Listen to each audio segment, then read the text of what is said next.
I don't know. Let's do gamer. Let's do one angry gamer first, and we'll see how it goes.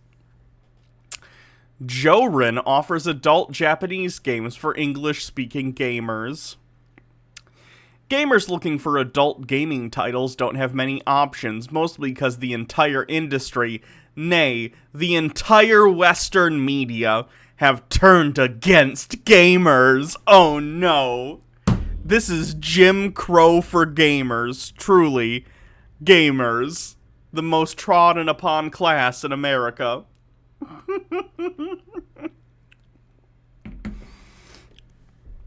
There are incessant attacks on fan service. Anime is under siege, along with light novels and manga, as detailed in a piece by Sakura Anime News. Well, thankfully, there's one company out there that still cares about gamers, and it's Jorin. Because as we all know, since I came out as trans and I am, a woman now, I can't be a gamer. However, apparently, my opinion that I don't want gratuitous nudity for no reason, because gaming is an adult art form, like anything, like movies, like books, like whatever, and just gratuitous nudity isn't necessarily necessary in every product. It doesn't mean that it doesn't have a place in the medium, but expecting it everywhere is very silly. Shady Shroomy. We can get Honey Pop on stream. I don't know why he is upset. Most porn games aren't even worth buying. I don't think I've ever seen a porn game, so I guess I don't know what the gameplay is even. I assume many of them are like visual novels, but I'm not really familiar with visual novels as a genre, so. There are currently only a few free-to-play titles available, including X, Over, and Idle War. There's also a new school classic available on the platform in the form of Kamihime Project, which also available over Nutaku. Pickings are slim, if I'm being honest, though he was able to jerk off to it, so I guess it's enough to write a whole article. However, having another outlet in which to acquire Japanese H games is always welcome. You know, Pirate Bay exists if you want just porn. There's tons of porn. If there are porn games, you can probably find them on there. Dude Spanking Dude says, as a man of culture, porn enthusiast, there's plenty of spaces for porn. We are not being shot down, so I don't know what the fuck this guy is talking about. Nekopara is on Switch without lewds, but still. I assume those words mean something. I'm not familiar with that game, so. There's a ton of free porn games on Steam. Okay. I'm not familiar with the genre. They also have plans on rolling out over 100 premium games on the service, along with various free-to-play titles, including Magikami, which is due to release on August 18th this month. Other high-profile H games, such as Taimanin Asagi Battle Arena, will also debut on the service soon. Hopefully the games won't undergo any sort of alterations or content refitting to accommodate the prudes of the West, which has been happening a lot over Steam. I don't know what to tell you about Steam, man. They're a private platform. If they don't want pornography, that's like their right as a business. You don't have to like it, but like it is what it is. If you want your porn games, I'm sure you can find them somewhere. Let me switch to a different camera so I can look at this trailer without showing anime titties to you guys. Okay, it's she's got like a demon coming out. Is she like a demon girl? Yeah, she's like a naked demon girl. Okay, I can get into that. Demon girl. Yeah, those are some anime titties.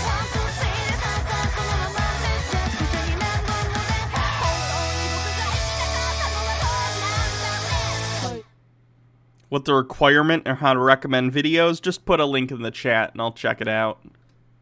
If I don't get to it today, I'll save it for another time. Let me look at the trailer for this one. Oh, this one looks lame. It's like still images that they're just like moving across the I don't know. This looks like a turn-based RPG with big anime titties. But fine, if that's what you're into. Seems a little weird to me, but... do you, I guess. I just feel like having your big anime titties flop around during combat is, like... not great, like, combat-wise. I feel like strategically... there are probably better ways to armor yourself in battle. Monster Girl Island Prologue is free on Steam. I have no interest in porn games, I'm gonna be honest. It's just, I don't know. It doesn't sound fun to me. Nearly every week, a new Japanese, Korean, or Taiwanese game gets offered up for the service for one pretty reason or another. One petty reason or another, rather. If Jorin can provide gamers with a stable enough platform without the censorship, then that's fantastic. It's not censorship for Steam to decide what is and is not allowed on their platform. That's not censorship. Censorship is like when the government stops you from saying what you want to say. There's nothing funny about the tools of capitalism. WeBear18, thanks for subscribing. 3-month streak. WeBear18 says, as someone who plays those types of games on Steam, there are plenty. He has no reason to complain. Alright, well there you go. He's just bitching about an imaginary problem then. The free market is censoring my anime titties. Yeah, silly. Anyone who's been paying attention to what's been happening in the industry recognizes that gamers have been under attack by cultural imperialists known as social justice warriors. Yep. You not getting to watch your favorite anime titties over Steam is clearly the same as going into a country, subjugating the people who live there, and stealing their resources. Spot on comparison. Can I redeem my bingo win, Noodles Lolcat? Yes, you can. Let me, get you up, Noodles Lolcat. Gift sub. There's nothing funny about the tools of capitalism.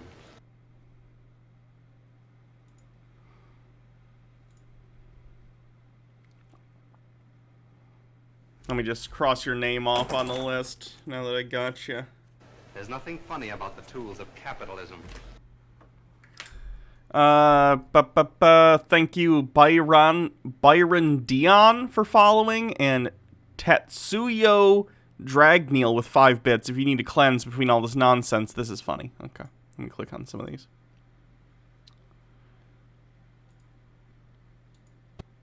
Oh god, the quartering does this stupid shit.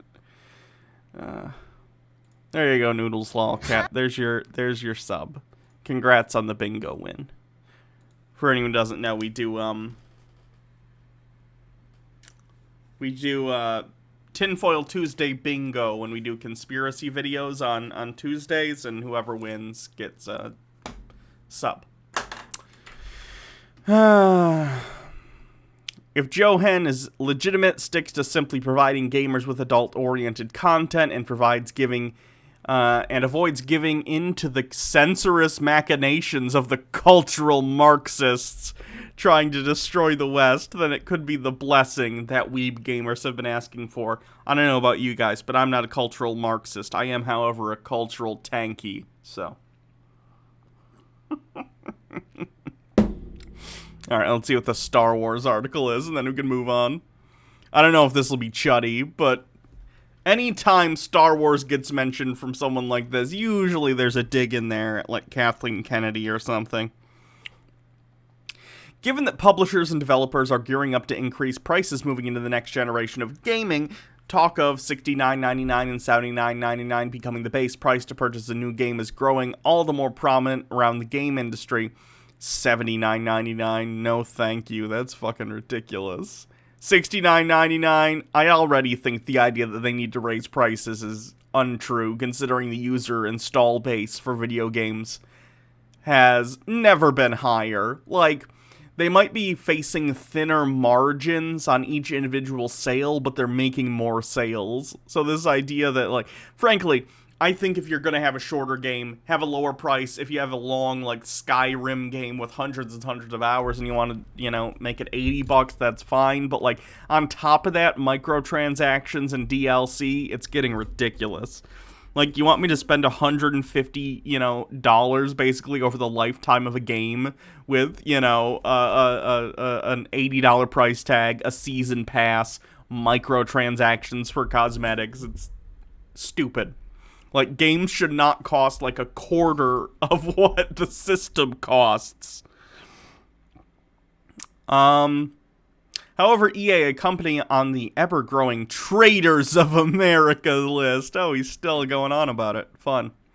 And Motive Studios are looking to ship Star Wars Squadrons at almost half the standard price come this October. I think Star Wars Squadrons looks fun. It's like, you know, it's a Star Wars, it's sort of like Star Wars X-Wing, Star Wars TIE Fighter, Star Wars Rogue Squadron, all those games. It's like a, you know, it's a space flight simulator battle game. The latest entry in the Defiled Star Wars video games, Defiled Star Wars video game series. Well, I agree that, like, the way that Star Wars Battlefront 2 shipped was, like, ridiculous and the loot boxes were stupid. If you played the game lately, because I got it on sale for like $5, it's pretty good. We also just recently had that single player game. I forgot what it was called. Hold on, let me look.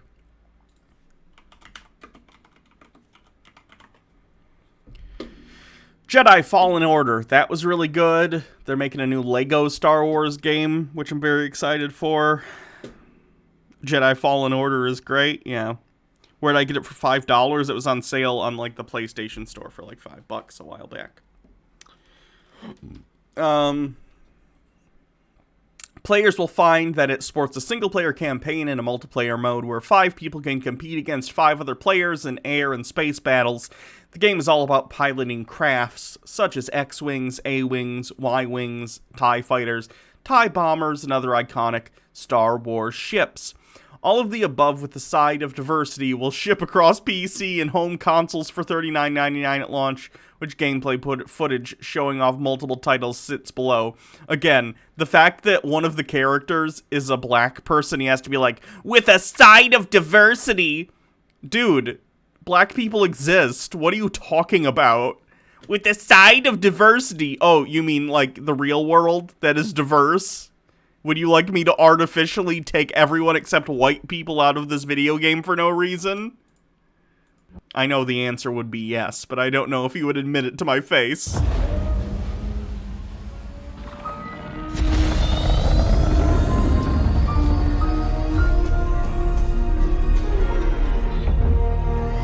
I think this looks good. I'm gonna get this when it comes out, by the way. Because I really like the, like, Rogue Squadron games. Vanguard Squadron. Let's make history. This is it, Titan Squadron. Everything we've done has led to this. Finish those Vanguard scum! This is Star Wars Squadrons. Earn your wings in a single-player story spanning 2 factions. All stations! Fire on that ship! And master multiplayer I like the idea of having an Empire storyline and a Rebellion storyline. I think that's cool. battles as a squadron of 5, with the option to play the entire game in VR. This is the Oh, it's in definitive VR Star too. Wars That's pretty cool. pilot experience. Come on, come on! You'll begin your career in a single-player story Welcome to Titan Squadron. where you'll play as 2 combat pilots, flying for both the Empire and the New Republic. Oh, it's a New Republic storyline too, so it's gonna be like just post Return of the Jedi. That's pretty neat. So it's gonna kind of fill the gap between Return of the Jedi and The Force Awakens. Experience this The textures on the inside of this cockpit are amazing. Look at that. It looks like photorealistic. world through your cockpit. The instrumentation in front of you provides critical feedback about power management, targeting, and shields.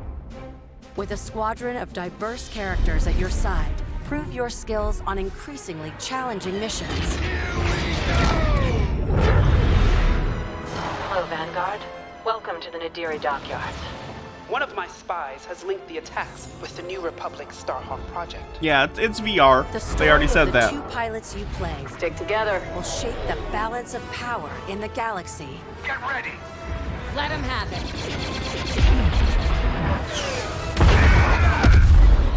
To take the fight online, you'll need flight time with all 8 ships. Fighters are the most flexible and versatile, able to handle any situation. Interceptors are fast and highly maneuverable, Let's get him. ideal for hunting down your opponent's starfighters. That was kind of fun! Support ships can keep allies safe and stocked up. A as well as U-Wing. disrupting enemy I can't say I'm fighters. familiar with the U-Wing. Nice. Bombers are the heavy hitters. Like, able I to know deal A-Wing, devastating Y-Wing, damage to enemy X-Wing, but I flagships don't and know about a starfighters. U-Wing. You've got a preferred component and need something customized. I'll take care of it. Unlock everything you need to customize Oh yeah, your B-Wings pilot and too. starfighters simply by playing the game. From cosmetics to an arsenal of over It's a 50 little components bobblehead. that alter how your ships fly, fight, and survive. They're on you! I'll deal with it. You can dramatically change your loadout depending on your squadron's strategy. Finally got him. This will be critical in Star Wars Squadrons multiplayer modes. First up, dogfights. This is an all-out 5v5 battle. That hard five, that was the best! Fine-tune your loadouts to work as a team. Moving in on the enemy. Utilize components like tractor beams, turrets, and mines to slow down your opponents or set up your Deployable squad turrets mates for is the pretty kill. cool. Rebels unlocked. Is this teams only in looking for an VR? even No, it's like a greater normal challenge. game, but It's it time has to VR prove support yourself if you'd in like to Star play it in Wars VR. Squadron's signature mode, Fleet Battles. Fleet Battles are multi-stage conflicts. Whether playing solo or with friends, you'll have the option to compete against other players or AI as a squadron of 5. Don't worry, I got him for you. Meet your team in the social hub to solidify strategy, coordinate loadouts, and prepare for takeoff. First, push the front line by winning the dogfight in the center of the map. Next, attack or defend 2 medium-sized capital ships. We've lost our capital ships. And finally, the ultimate goal, target and destroy the subsystems of your opponent's massive flagship and take it down. Shields are disabled. At each phase, your squadron either pushes the line forward or falls back to defend. Keep our flagships safe. It's your squadron's choice of how to play. I'm hit! Speedy, unrelenting assaults, Stay together, strike quickly. stealth and subversion, Jamming the enemy. Sensors can't spot you. or brutal bombardment. That ship is vulnerable. Take your shot. We need to hurry. A unified squadron is the key to victory. Making my attack run now. Let's make this count.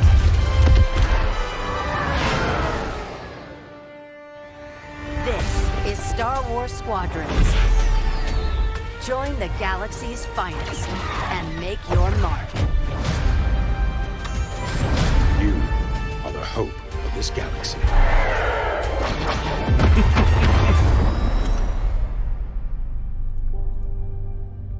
Hold on, a flat earther that I've been talking to, I think.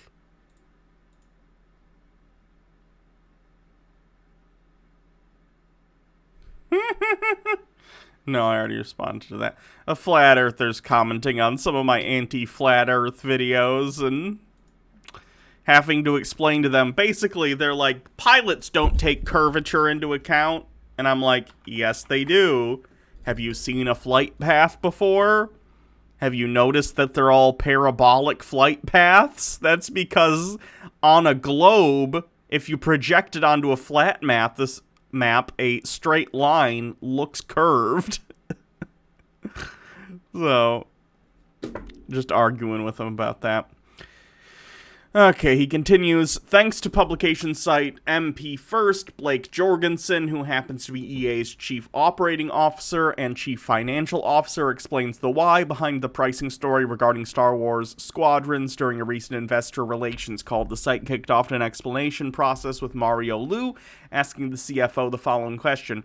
Mario Liu says, that's great, I haven't asked the second one yet. It's very helpful, Blake. So the second one is on Star Wars dot. Can you provide some color behind the decision process regarding pricing Squadrons at $40 with no additional microtransactions? So I do think all games are not created equal, so overall I'm not surprised how the standard has been for $60 games in the last 15 years, so why go 40 all in? Not free to play or just in general. What are your thoughts on potentially pricing next-gen titles at a higher price point of 70 instead of 60? Blake Jorgensen says, yes, and I'll have Andrew just sort of help out with this as well, because it's important here for both of us. I mean, we always look at the top, the games, and we want to make sure we are providing the greatest value for our players, and games all have different scales. For most of our games right now have huge scale. We designed this game to really focus on what we heard from consumers, which is one of their greatest fantasies, that's able to fly an X-Wing fighter, fly fighter, and be in a dogfight. So it doesn't have to the breadth of some of our games, but it's still an incredible game, and so that's why we chose the price that it's at.